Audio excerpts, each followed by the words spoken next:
Orbiter X.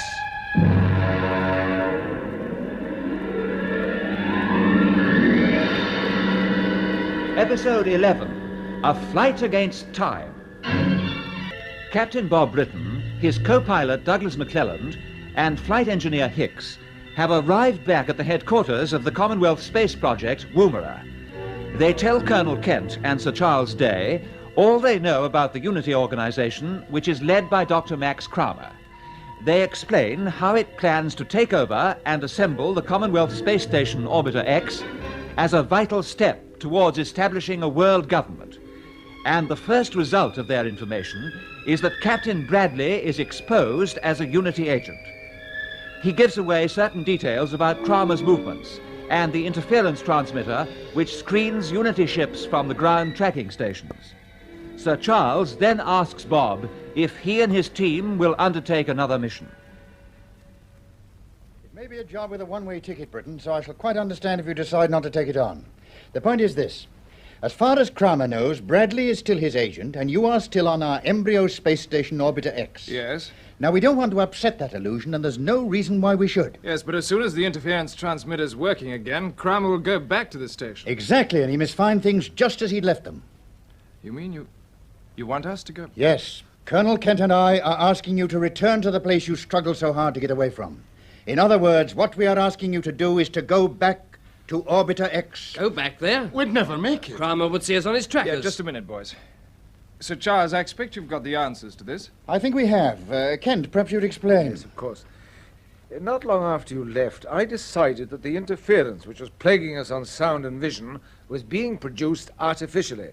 Our electronics department got working on the problem, and although they haven't been able to find the source of the interference, they've found some of the answers to it. And they've also produced some screening devices of their own. You mean deflectors? Yes.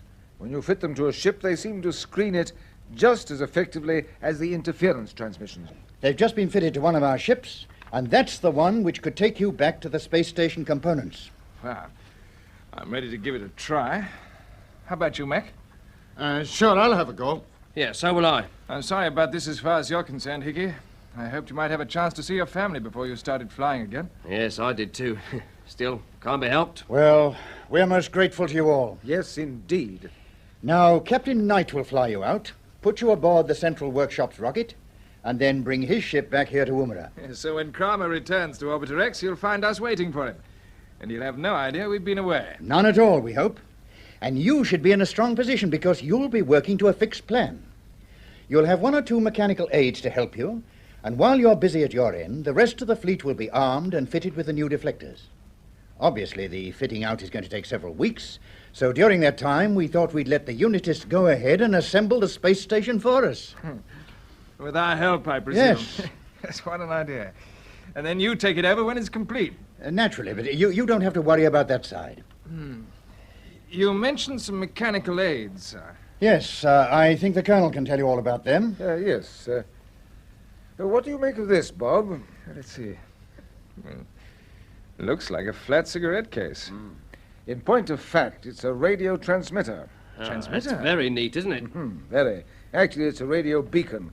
It transmits automatically at regular intervals. I've got a mitred receiver here, so you can listen to the signals yourselves. I'll turn it on. Yes, well, it works. Yes. And there are two very important points about these transmissions.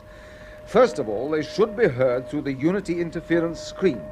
And secondly, they can only be picked up on a special receiver, so the Unitists won't hear them. Oh, that's excellent. Now, if you can possibly manage it, we want you to plant this gadget inside Kramer's ship. Oh, I see. If you succeed, it means that wherever the ship goes, it'll be tracked by our direction finders. Sooner or later, we should be able to trace it right back to Unity headquarters and pinpoint them on the map. It sounds wonderful. How long can the beacon go on working? The batteries are supposed to last for up to 3 months. Fair enough.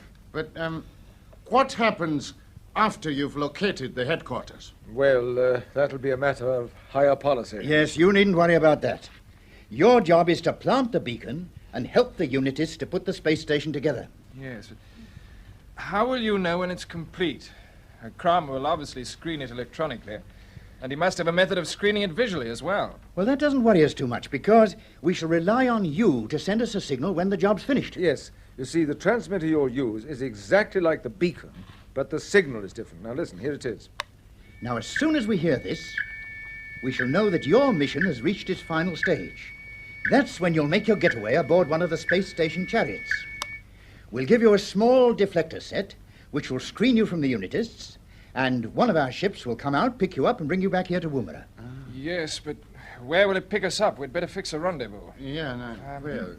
I know. How about Bradley's old ship, Orbiter 1? Oh, that's an idea, Bob.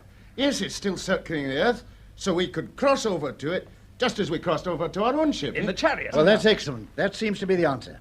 The rendezvous is Orbiter 1. Well, that's the plan as it affects you, Bob. The main point's clear? Yes, I think so. First, we plant the beacon on Kramer's ship. Then, when the station's complete, we send you the signal and set out on the chariot for Orbiter 1. That's right, and we take that signal as our cue to send off a ship to meet you. It's a tough assignment. Now you've heard all about it. If any of you want to change your mind and back out, this is the moment to say so. No, we'd like to go ahead, sir. Good. Well, as you realize, it's essential that you arrive on the Orbiter X workshop rocket before Kramer gets there. So you'll have to move fast. Yes, of course. Kent, I understand you've briefed Captain Knight for a test run with the deflectors. Yes, they've been fitted to his ship, Orbiter 3, and the final adjustments are being made to them now.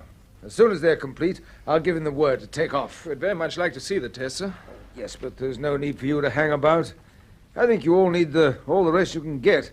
Now, look, I'm going over to the control room, and I'll give you a call when the test flight begins.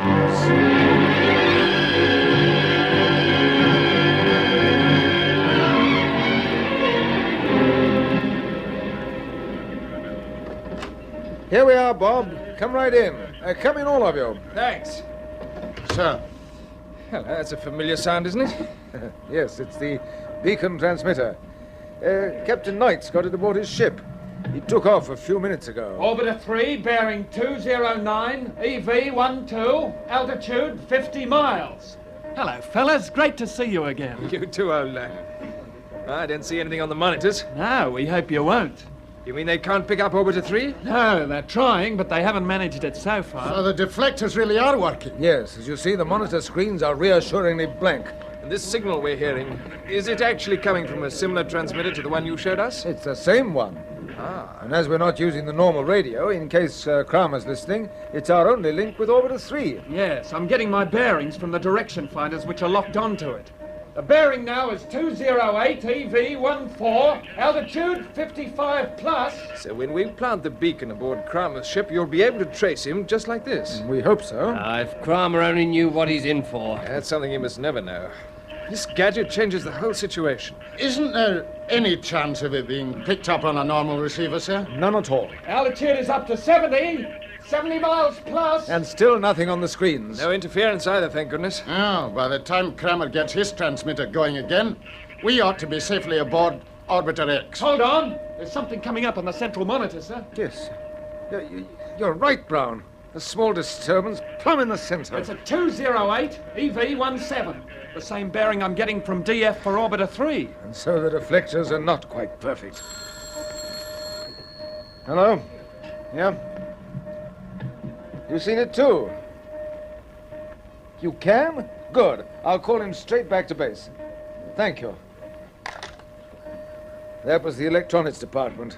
They're monitoring over there, and they spotted the fault. They think they can correct it with a small adjustment. Oh, I hope they can. I hope so, too. We'll order Captain Knight back right away.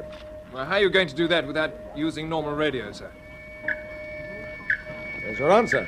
The second midget transmitter. I see. Knight has a receiver with him, and we told him that would be his recall signal. Bearing 209 EV16. He's diving, sir. Here, the screen's cleared. Yes. And there seems to be a weakness in the deflectors round about the 70-mile mark. Bit of trouble, is there, Kent? Well, hello, Sir Charles. I didn't see you come in. I've only just got over from the security department. Is this fault serious? No, I've just been told it can probably be corrected quite quickly. Good. Well, I've got some rather interesting news for you as soon as you can leave the control room. Well, we could cross over into my office right away. I've seen all I need on the first test run. Knight's altitude is down to, what is it, Brown? 55 plus, sir. Everything seems okay. He's coming in smoothly on the predicted landing course and the screens are clear. Right, well, give me a call if you want me. I shall be next door. Okay, sir. Will you come this way, Sir Charles? Yes, I will. And Britton and his team might come along, too. I'm sure they'll be equally interested in what I've got to say. Thank you, sir. In you come, gentlemen. Thanks, sir. Now then, I thought you should know that the psychiatrist's been having a long talk with Captain Bradley. He says there's no doubt the man has been well indoctrinated by the Unitists. The poor chap's thoroughly rattled, and as a result, he's given away his method of contacting Unity headquarters. He has. What is it, sir? It's very simple. He makes an apparently harmless telephone call on the radio telephone link. It doesn't matter who he calls, because at certain times, which we now know, the link is being monitored. Uh-huh. So he may ring, say, a Mr. Smith who keeps a garage in Alice Springs. He makes an apparently harmless inquiry about cars, but he uses a word code. Yes. The person being called is entirely innocent, of course, but somewhere along the line, a Unity agent is taking everything down and sorting out the real message. I see. It's going to be difficult to find the agent. Quite, but we don't want to find him at the moment. We want to use him, and we can use him because we know the code. Ah, you mean you'll get Bradley to send phony messages back to Unity? Not Bradley, but the security people have got hold of a pilot named King, whose voice sounds almost exactly like Bradley's on the phone. King, yes. Yes. Now that you mention it, their voices are alike. Well, we think it's essential that they should be, because the agent may have been sent a record of Bradley speaking. That's true. Anyway, gentlemen, at this precise moment, Captain King is speaking on the radio telephone to an innocent shopkeeper in Alice Springs. He's given his name as Bradley, and he's inquiring about some books. What is he really saying? When his words are decoded, the message that the agent will get is this. Thank you. Orbiter 2 crashed. No survivors. No more ships taking off in foreseeable future. Well, I think that should make Kramer feel reasonably secure. Yes. And at the same time, it'll satisfy him that Bradley's doing his job. Ah, it's wonderful, because then Kramer won't feel he's got to hustle things along. And this is just the start. As a Unity agent working for us, Captain Bradley, alias King, should be very useful. Yes, I think he should. Oh, excuse me, Colonel. The interference has suddenly started again. What? Oh, that's done it. Right, well, we'll come through to the control room in a minute. Right, sir. Oh, and Captain Knight, he's just coming in to land now. Good. Well, Kramer's obviously got his main interference transmitter working again. So he'll be on his way back to Orbiter X any time now, Britain. Yes, we got to beat him to it, sir. You have. Take the midget transmitter now, Bob. Here it is. Right. The portable reflectors for the chariot will be put aboard the ship. Well, it looks as though we'll have to skip those adjustments to the ship's deflectors. Oh, no, you won't. They'll be carried out during refueling. This could turn out to be a race between you and Kramer, but you're not going to throw away your chances of success before you start. Orbiter 3 coming in on number 1 platform, sir. Right. You better get down there as quick as you can, Bob. We'll feed the details of your course straight into the ship's automatic pilot. You take off as soon as the ground staff give us the all clear. Very good, sir. Okay, you all set, Mac? You, Hickey? Yeah. Yes, I'm ready, Bob. Good luck to you. Thank you, sir. Off you go then, and the best of good luck.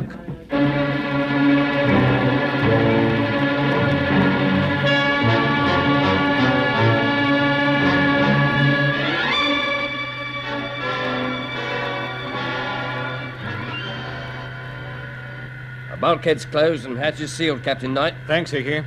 Tough on you having to take off again like this, Chris. All in a good cause, Bob. It's great seeing you fellows again anyway. And you, Chris. Better check your safety straps. Right, okay. You've been through this routine more often than I have. You should be in charge. Don't be silly, it's your ship, old boy. You're the boss. 1 minute to 0. Control calling Orbiter 3. Check your stabilizers. Oh, they're okay. Gyro's turning at 2,000 revs. Good. Orbiter 3 answering your control. Stabilizers correct. Gyro spinning, 2,000 revs. Steady. Right, Orbiter 3. Check your fuel taps and stage 1 compression. All correct. Hello, control. Taps open. 4/5 compression. Rising. 0 minus 30. 9/10 pressure in the combustion chambers. Temperature 1200. Good. Hello, control. Compression 9/10 maximum. All jets firing. Hello, Orbiter 3. Stand by for normal takeoff. There'll be no deviation from predicted course. Good luck. Thanks. 10 seconds. 9, 8, 7, We're lifting. 6, 5, 4, 3, 2, 1.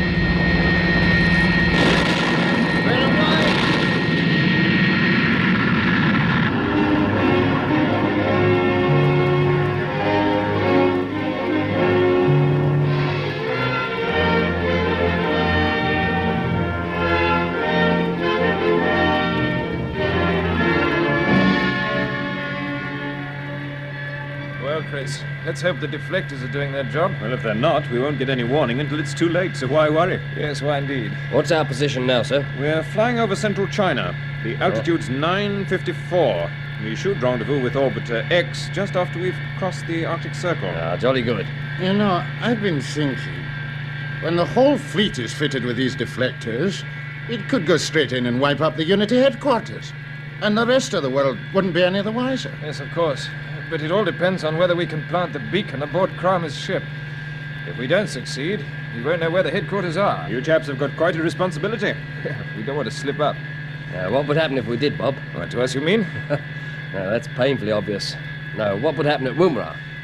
Well, they'll go ahead and get the fleet armed and screened anyway. Then, if they don't hear from us, they'll probably come out and tackle the Unity ships in space. And that would really make Kramer go into action. Yes, he'd probably launch his general attack on the world. But our people couldn't sit back and wait for him to strike first. No. As Chris says, we've got quite a responsibility.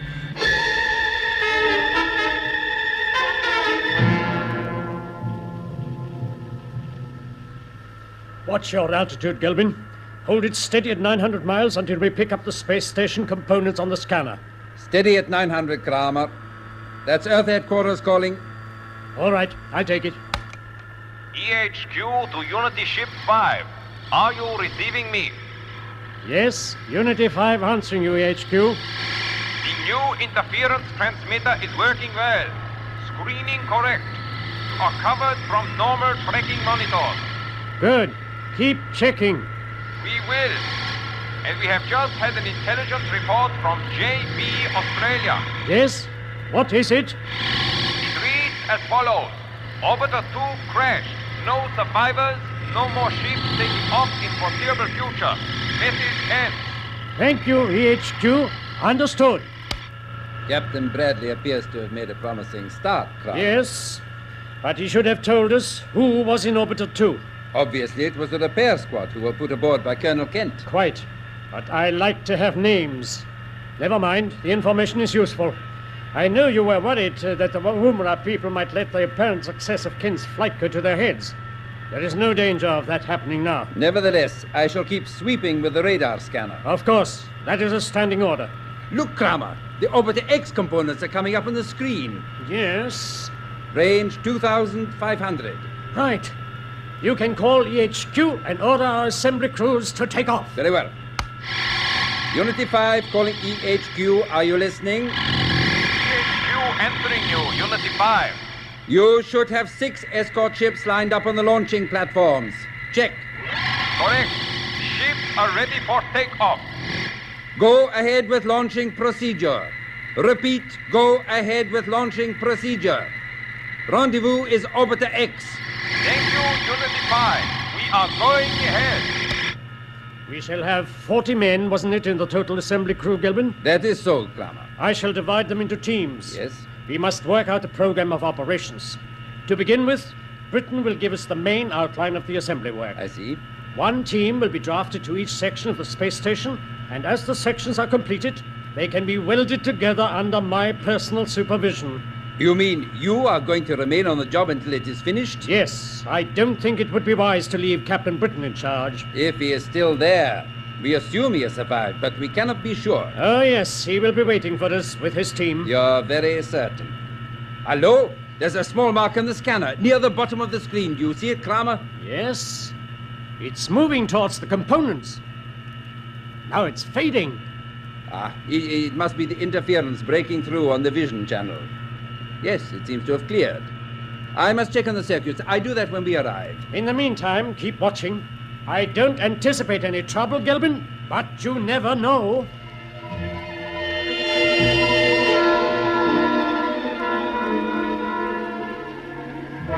Orbiter X should be on a bearing TK75QX4. Can you see any signs of it on the screen yet, Bob? Hold on, I'll pan round. Now, let's have a look. Yes, there are some marks. You can just see them through the interference band. They're the components, all right, Bob. Whole cluster of them. What's the range? 350. You better start braking, Chris. Okay, I'll start the inverters. Hold on. Over we go. I'll level off when our tail's pointing towards the target. right, level off. You can start the compressors. Right. We can use the jets as brakes now. You think a 9/10 burst should do the trick, Bob? Yeah, try it. Okay. And again. I can see the component rockets through the observation windows. Look, there they are. Yes. The predictor boys know how to put a ship on target. I'll just maneuver alongside the big rocket in the middle of the cluster. That is the central workshops, isn't it? Yes, that's the one.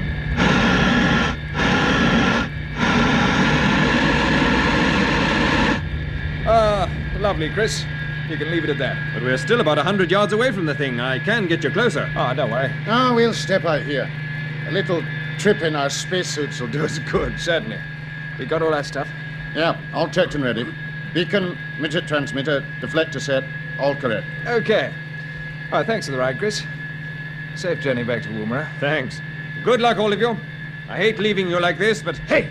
Hey, look at the screen. What is What? Look, there's something there. Oh. You can just see it through the interference pattern. You're right, Bob. It's something solid. I can't make out what it is. We're not but- not waiting to find out. It could be Kramer. Blimey, let's get going. Into the airlock, quickly. It's closing in. Look sharp, fellows. Open the jets and get away as soon as we're out, Chris. Okay, Bob. And the best of luck. Now, close helmets and localize your intercom. Okay. Do you think that thing on the screen was Kramer's ship? I don't know. It was too far off to be able to say. It could well have been.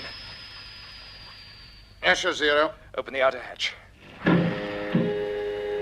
careful as you use your jet pistols. We must keep clear of one another.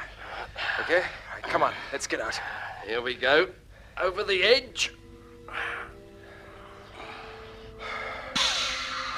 There's no time to panic now. And no time to feel sick either. Remember to keep your legs still. Watch your target.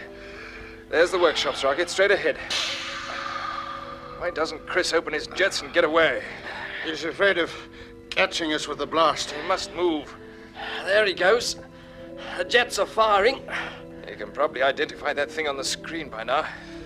If it is a Unity ship, this will really put the deflectors to the test. Yes. They aren't better than the Unity version. The game's up. Chris will have been spotted. I've lost sight of him now. Watch your target, Mac. You're drifting to your left. That's better. Only another 50 yards to go now. Oh, Kramer can't turn up now. Not when we're so close. Don't think about it. Concentrate all your attention on the rocket. You can see the hatch. There's a point to aim at. Watch your speed. Look, watch it. If you overshoot, it'll take more time to get back. You're right. More haste, less speed. We're doing fine. One short burst should be enough now. Fire in your own time. Here's a hatch. Grab hold. Now we've made it. Talk about crash landing. Yes. Hold on to the handrail while I open the hatch. Right, into the airlock, quickly. All okay? Yeah. Yes, I'm closing up.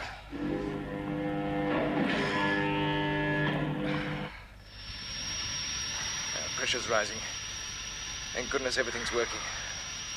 I can't wait to get into the ship and see if there's anything coming alongside. Yeah, it's just like waiting for the judge's verdict. Yes. A verdict on the efficiency of the CSP deflectors. Pressure normal. Good. In we go. Open your helmets. Turn up your intercom receivers. We might pick up something.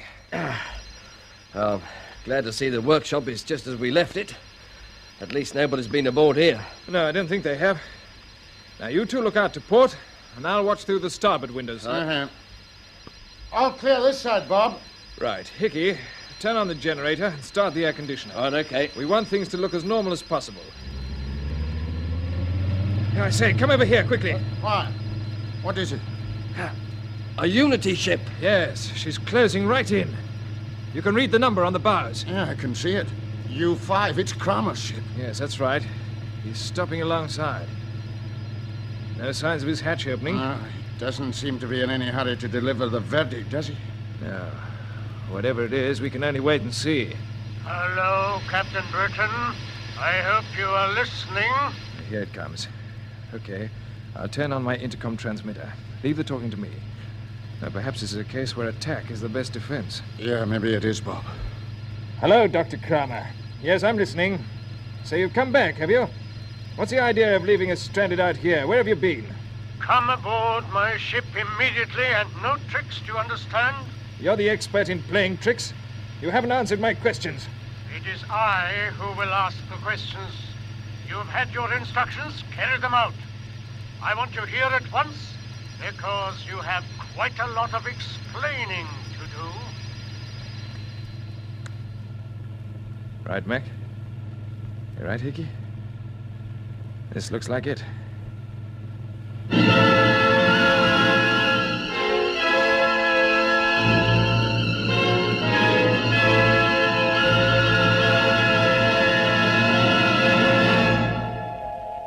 So ends the 11th episode of Orbiter X, an adventure in the conquest of space by B.D. Chapman. It was produced for the BBC by Charles Maxwell.